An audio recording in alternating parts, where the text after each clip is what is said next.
Happy Monday, everybody. Sorry I missed a bunch of last week.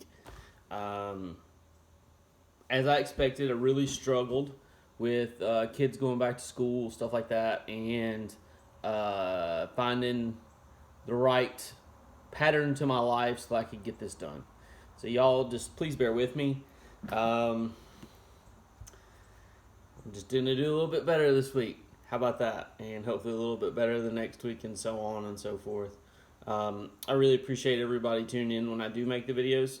Please, as always, like, share, subscribe, comment, all that kind of jazz. It helps um, with other people getting to see the videos, whether it's Facebook, YouTube, or Instagram. All views and comments, etc., are appreciated.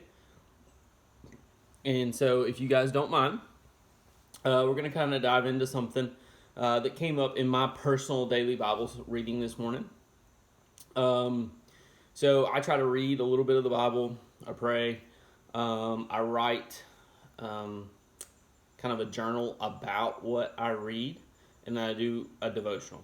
It's kind of the pattern of how I do things for my daily spiritual growth. Not saying that's the right or the only way. It's just the way that I do it. And today I read 3rd John. And there's kind of a lot going on in just what is about 15 verses of Scripture. But we're going to take a look really at verse 9 through 11.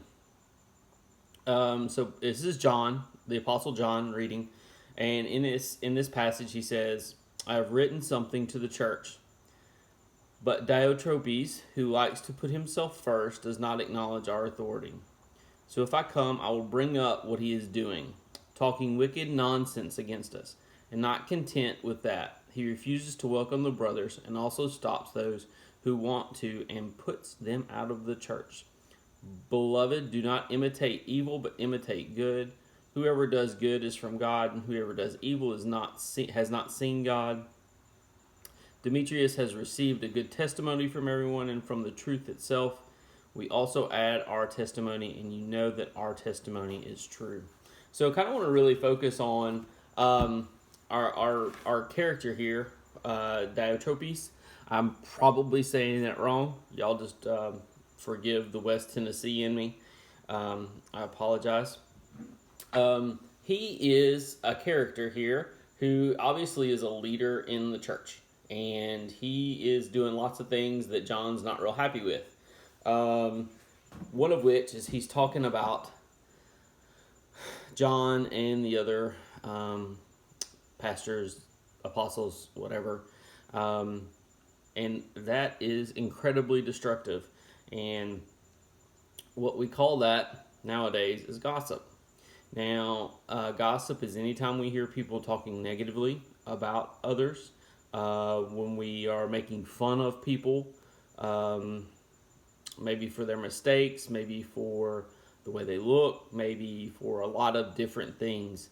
And it's so easy to do right now. It's so easy to do that you can even do it without actually using your voice. I think we probably see a ton of this on social media, Instagram, Facebook, Twitter, whatever. Those platforms can certainly be used for good, and like I'm trying to do, but they can also be used for just hatefulness and not good stuff. So I think we need to be really careful about gossip in all of its forms, no matter what it looks like. For instance, I started watching Cobra Kai on Netflix this weekend.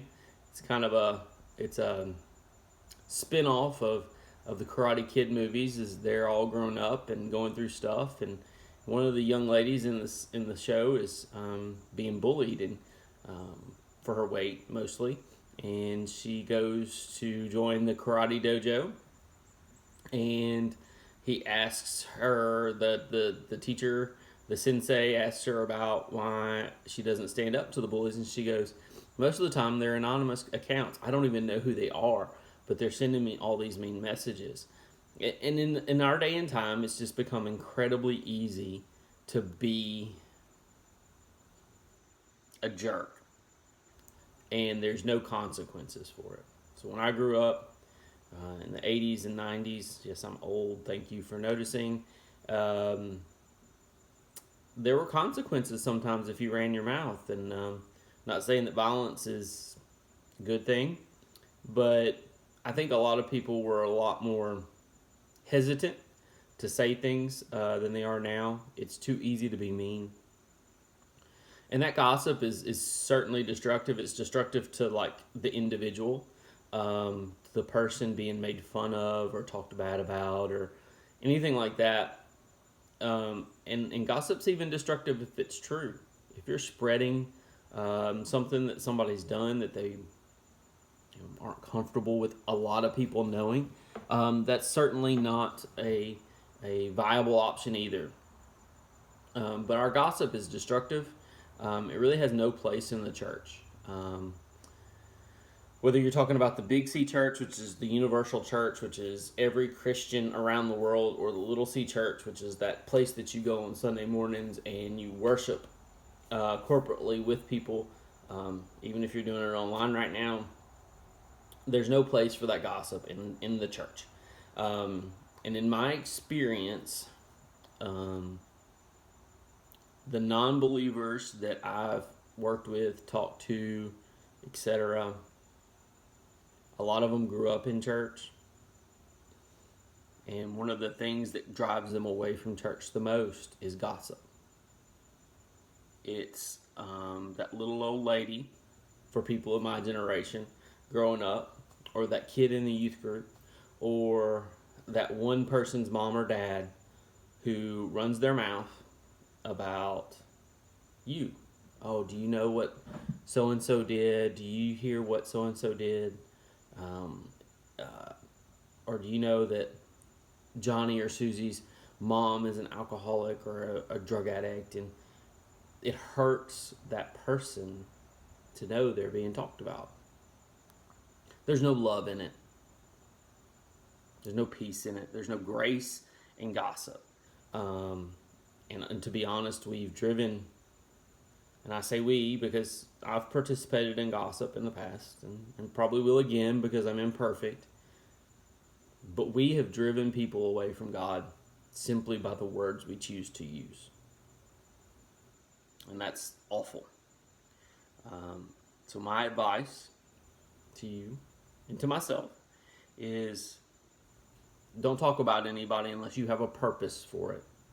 If you're trying to help that person, if you're trying to counsel that person, things like that, I get it. But if it's not for that reason, and it's not good, you don't have anything to say. Whether you think you have something to say or not, you don't really have anything to say. And if you're standing in a group or on Facebook and someone else has something to say that's gossipy about someone else, don't participate. When these people don't have an audience, they shut up. And that's really what we want them to do.